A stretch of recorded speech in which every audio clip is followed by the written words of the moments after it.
आज हम लोग क्वेश्चन को सॉल्व करेंगे। एक्सरसाइज 10.2 का क्वेश्चन नंबर विद्यार्थी 9। ठीक है, तो चलिए इस क्वेश्चन को सॉल्व करते हैं, वो भी इजी कॉन्सेप्ट के साथ। ठीक है, आकृति 10.13।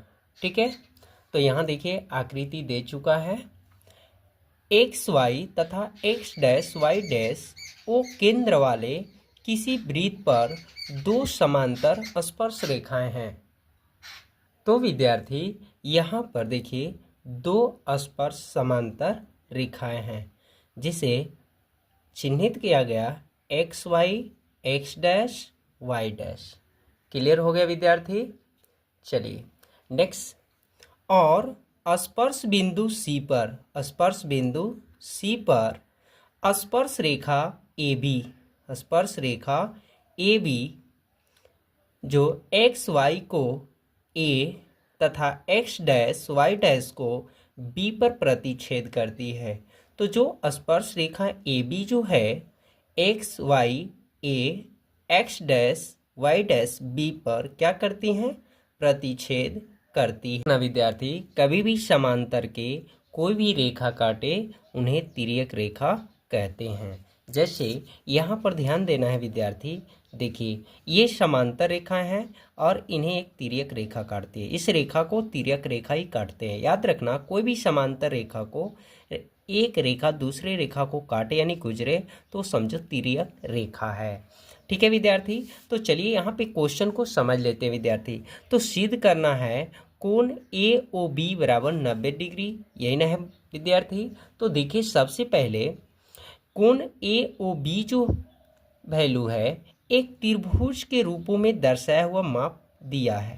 ठीक है, तो देखिए कभी भी त्रिभुज का तीनों कोण का माप जो होता है 180 ही होता है, परंतु ये कोण और ये कोण और ये कोण, तीन कोण मिला के यूज करेंगे हम लोग, लेकिन ये कोण का मान पूछा गया है। तो विद्यार्थी कभी भी तीन में से दो का मान यदि रहेगा कोण का मान पता तो हमारा निकल जाएगा, परंतु इसमें विद्यार्थी तीनों का मान नहीं है। तो विद्यार्थी इस क्वेश्चन बनाने के लिए दो तीन पॉइंट्स को आपको ध्यान देना होगा। क्यों? क्योंकि इस कोण का पहले मान हमें पता होना चाहिए, तभी ये निकलेगा। ठीक है विद्यार्थी, तो यहां पर देखिए विद्यार्थी ये बाह्य बिंदु है, ये भी क्या है? बाह्य बिंदु है।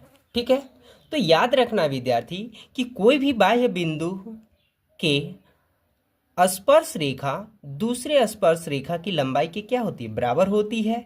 और स्वयं ये भी याद रखना है विद्यार्थी कि कोई भी स्पर्श रेखा के केंद्र से होके गुजरेगी रेखा तो दोनों कोण जो है आपस में क्या हो जाएगी? समान हो जाएगी। कहने का मतलब है अगर ये 60 डिग्री एंगल है तो ये दोनों आपस में समान हो जाएगी, 30-30 हो जाएगी। क्या समझ में आया क्या विद्यार्थी? उसी तरह यहाँ भी समझिए, थोड़ा ऊपर कर लेते हैं। ये देखिए बाह्य बिंदु बी है, तो बाह्य बिंदु के स्पर्श रेखा, ये स्पर्श रेखा दोनों क्या है? समान है।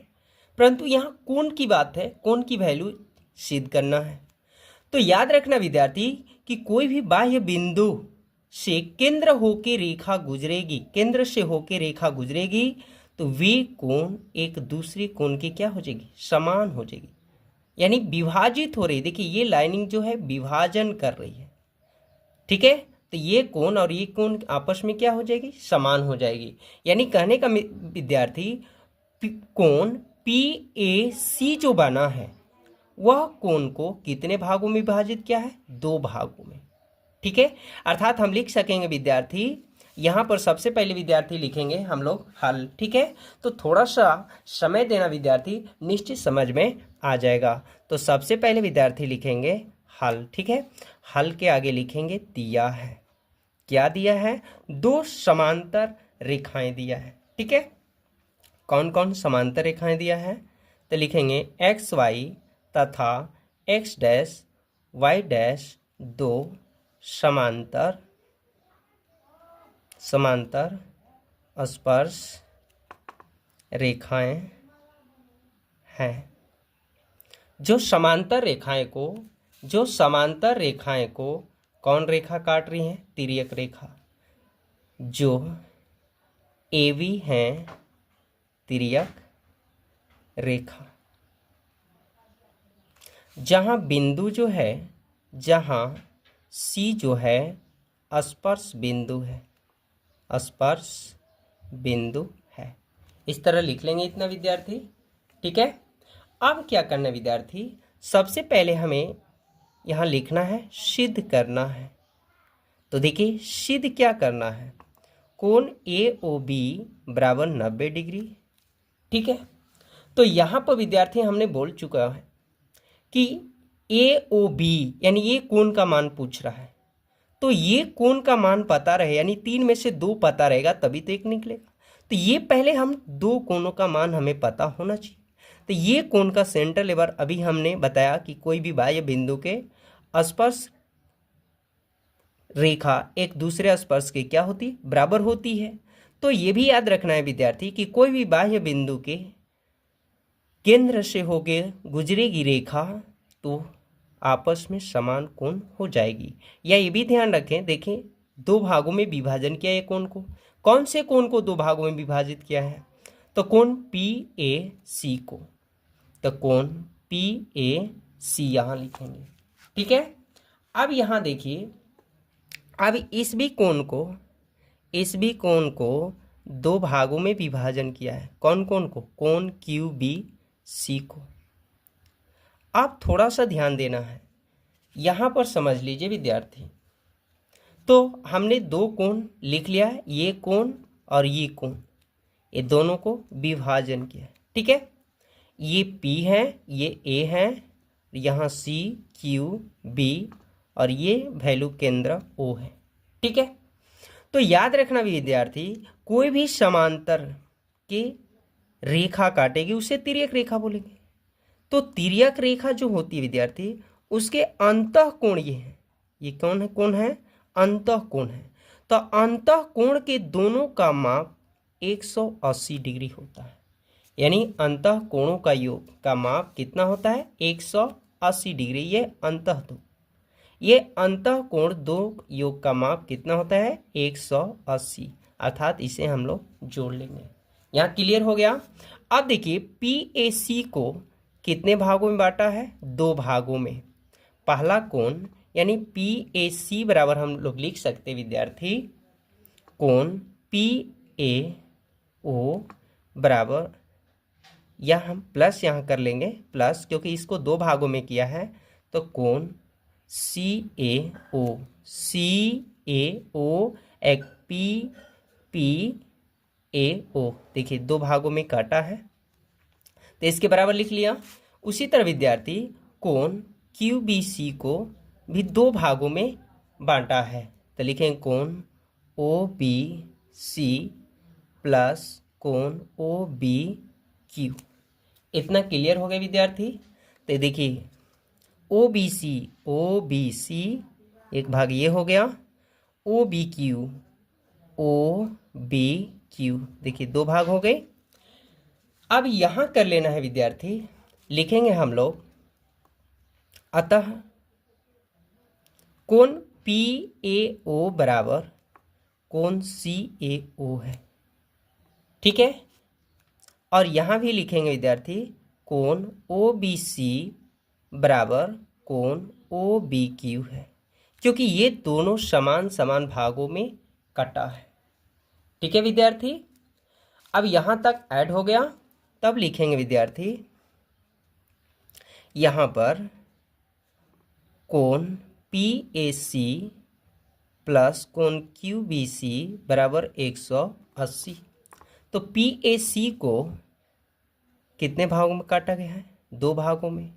तो कोण PAO प्लस कोण CAO प्लस QBC को देखिए 2 भागों में काटा है, कोण OBC अब प्लस कोण OBQ। इतना क्लियर हो गया विद्यार्थी। अब देखिए, अब हमें देखना है कि ये कोण की, ये त्रिभुज के कोणों में क्या रहा है। तो कोण CA कोण, यहाँ देखिए ध्यान से, CAO आ रहा है, अर्थात हम यहाँ पर PAO के बराबर कोण CAO लिख लेंगे, अब प्लस CAO चाहे ही प्लस अब देखिए ये कोण के लिए यहाँ ध्यान रखिए, ये कोण को भाग होने के लिए क्या क्या चाहिए हमको, तो ओ बी सी, देखिए ओ बी सी, तो यहाँ पर है ओ बी सी ऐड कर लेंगे हैं, प्लस ओ बी क्यू, देखिए ओ बी क्यू ये बाहर हो जा रहा है, इसमें ऐड होना चाहिए, तो यानी इसका वैल्यू इसके बराबर लिख लेंगे ओ बी सी, इसके बाद विद्यार्थी बराबर 180। इतना तक कंप्लीट हो गया। अब देखिए दोनों को जोड़ेंगे तो 2 कोण सी ए ओ प्लस 2 कोण ओ बी सी बराबर 180। तो 2 का क्या ले लेंगे हम लोग, कॉमन ले लेंगे, ठीक है। तो यहाँ पर देख लीजिए विद्यार्थी, कोण सी ए ओ प्लस कोण ओ बी सी बराबर 180 कहाँ चल जाएंगे, बटा में। तो देखिए विद्यार्थी, कोण सी ए ओ प्लस कोण ओ बी सी बराबर 90 डिग्री। अब ध्यान देना है विद्यार्थी, हम लोग को जो सिद्ध करना है, कोण ए ओ बी बराबर 90 डिग्री, यानी ये कौन से त्रिभुज में आ रहा है, त्रिभुज की वैल्यू जो आ रहा है विद्यार्थी, यहाँ देखिए त्रिभुज ए ओ बी में ये सिद्ध करना है, ठीक है। तो त्रिभुज ए ओ बी में कोण ए ओ बी आया प्लस कोण ओ बी सी प्लस कोण सी ए ओ, कोण यहाँ ध्यान रखना जो लिखे रहेंगे वही लिखना है, ठीक है। सी ए ओ बराबर त्रिभुज के तीनों कोणों का मान 180, ठीक है। चलिए अब देखिए, कोण A O B plus O B C और सी ए ओ का माप क्या है, 90 डिग्री है। इसके बाद यहाँ प्लस है तो माइनस, तो कोण ए ओ बी बराबर 90 डिग्री, ये विद्यार्थी आपका प्रूव्ड